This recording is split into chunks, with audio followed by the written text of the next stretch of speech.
Hi, everybody. My name is Mariah, and I am covering youth oppression and the cultic lifestyle.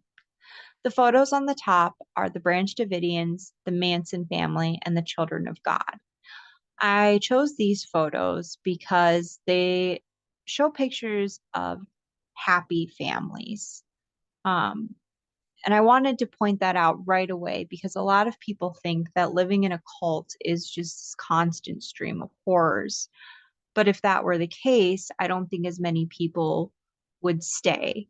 So I did want to show that there are points and times where they look just like you and me.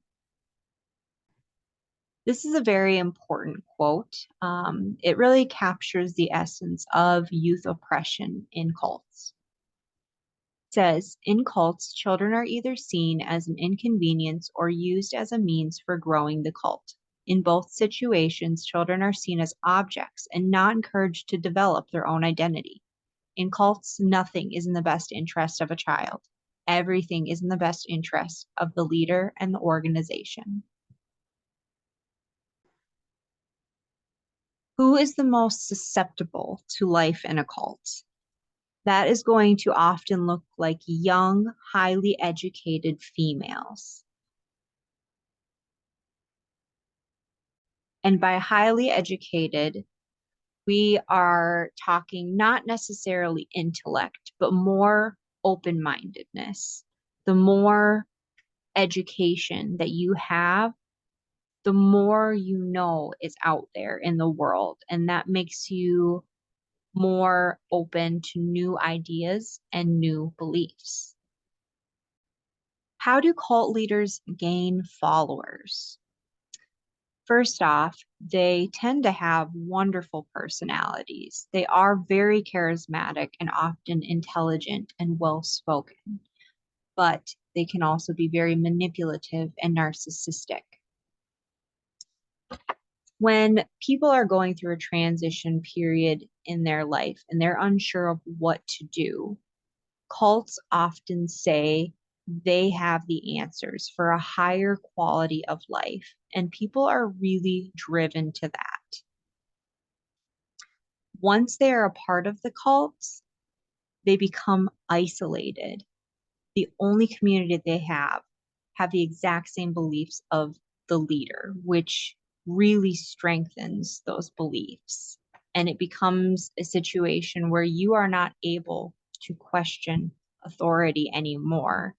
If you choose to, you could be shamed in front of everybody, or you could be physically or sexually abused, or worst of all, completely shunned or ignored. On the flip side, on the good days, you would be love bombed, meaning you're showered with love and compliments and told you are the most special person and you will never find love the way that you find love in this cult.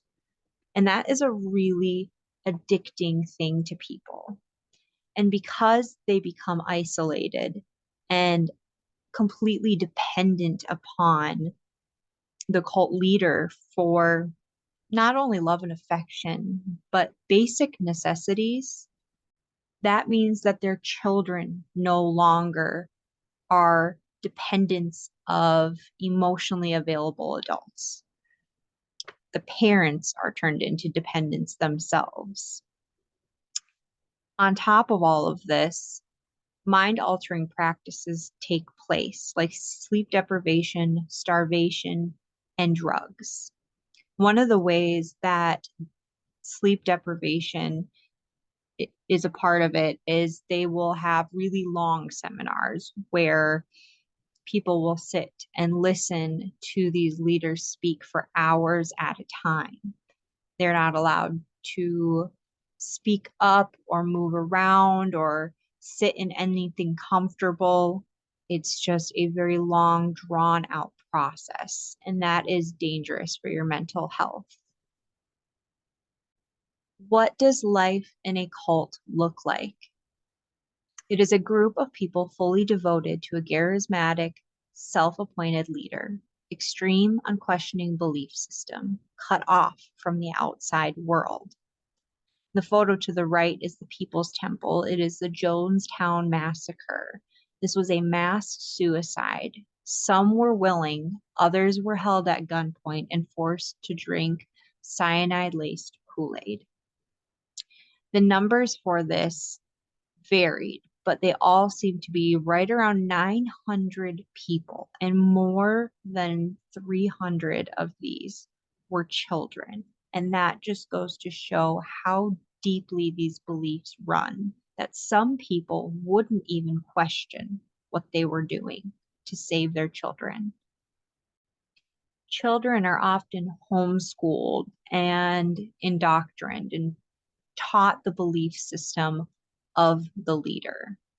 Because they are more of an inconvenience than anything, they are used for child labor out in the fields. So that doesn't require a higher education. That just requires them believing that what they are doing is the best that they can do for the group. It's that group mentality that they are strengthening in their school system. I read one very scary story about a child who is an ex-cult member. He did eventually make it out of there, that spoke of him and a sibling where they had never had medical care the whole time they were there, except one time. And that one time was actually during child labor practices, where his sibling chopped off his finger. Then finally somebody decided to bring in emergency medical services. But that just goes to show how far they will go before actually helping these people. On the dark side of things, these are some activities that often take place. Because cults are so unique, they're all so different. I was able to find statistics, but because they varied so much, I chose to list things that happen frequently, but not necessarily the percentages.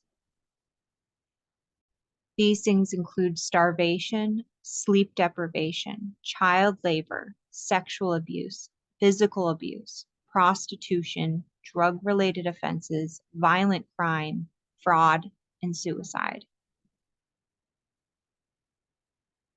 This is important because these are things that children are exposed to on a daily basis. These next three slides are testimonials or personal stories of people involved in cults and what it was like, because numbers don't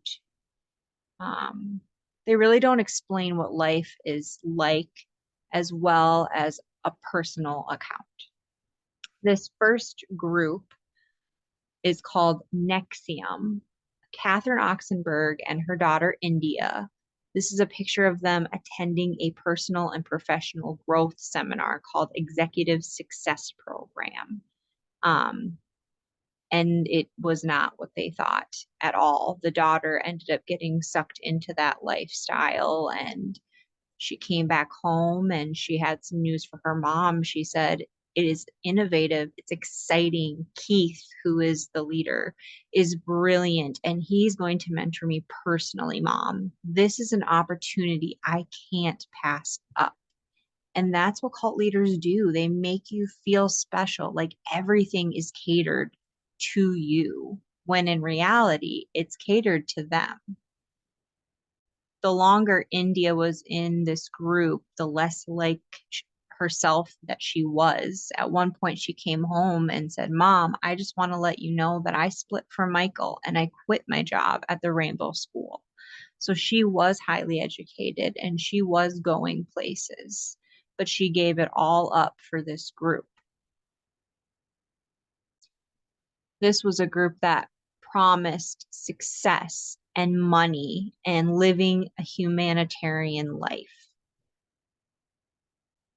But it ended up being a fraud scheme full of sexual abuse and exploitation. The People's Temple. Deborah Layton says, it made it seem like I was joining the Peace Corps. The settlement appeared like a concentration camp surrounded by armed guards. Food was scarce and followers were required to work long hours. These people worked themselves to death. They were also forced to practice mass suicide drills. And she said, it can happen to the best of us. The Children of God. This was a very difficult group to research because it just really made me feel sick having to read about what these children went through. Something very important that David Berg, the leader, said was, God is love and love is sex, so there should be no limits regardless of age or relationship. Verity Carter, this is her experience, said that he actively encouraged sexual activities among minors as young as 2 or 3 years old. The crazy thing is that this group actually had people involved that we have seen on TV and in the media. Joaquin Phoenix, who played the Joker, and Rose McGowan, who is on the left, was in the show Charmed. They grew up in this cult. The sad thing is what Verity says at the bottom. It happened a step at a time, and many of the adults did not see how extreme it got until it was too late. She actually goes on in the article to say that her mother is still in that cult to this day.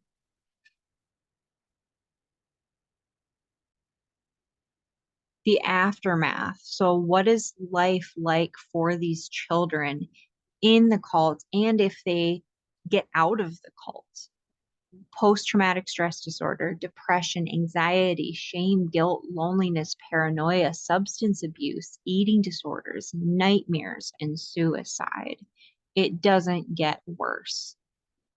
But because children don't have power in these groups and they don't have a voice, a lot of the times they don't get out.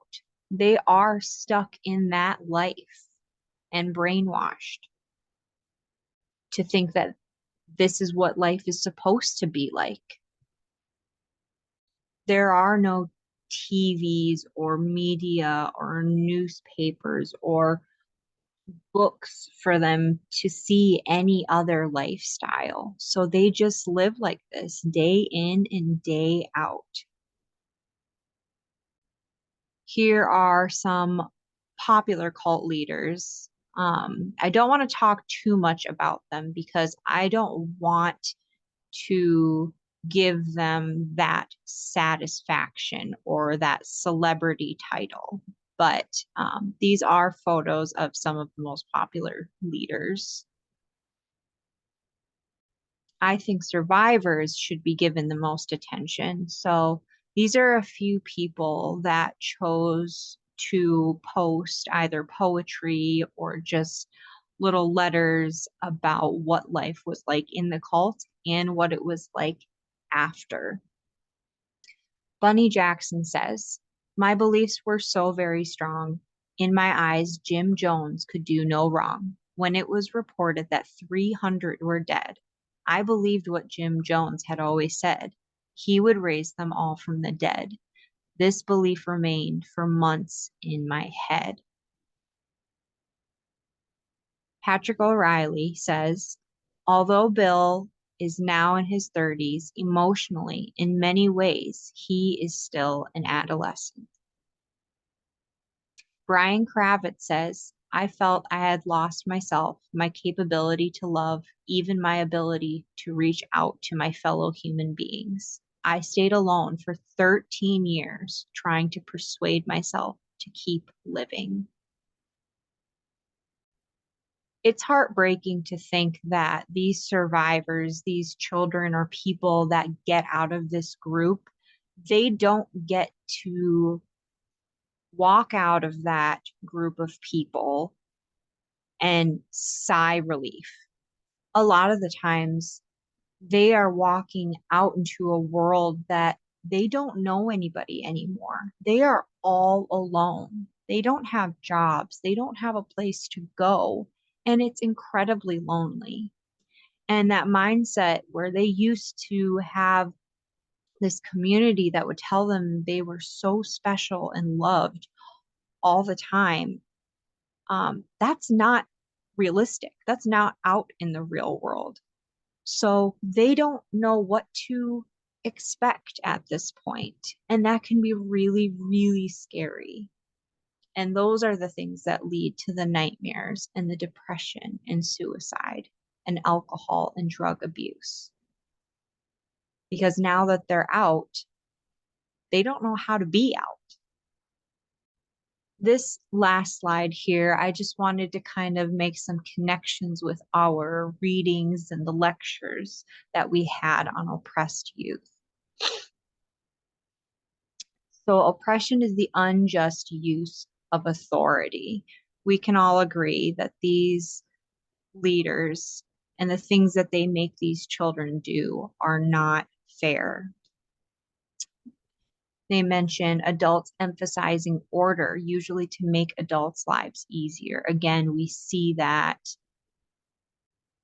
theme of adults meaning more and children being disposable.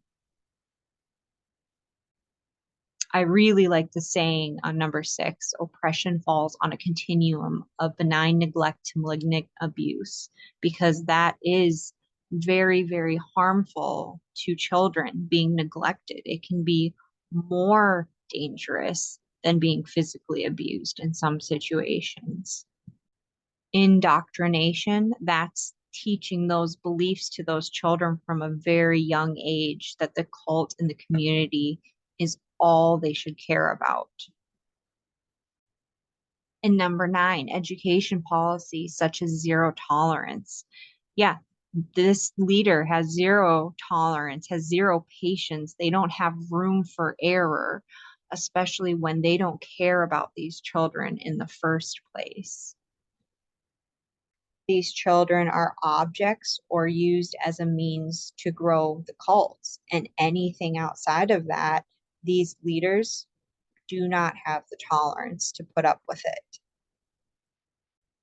Most importantly is number 10, the abuse of children has become endemic to American society, and the culture of cruelty that produces it is increasingly being mimicked by the children who experience it on the daily.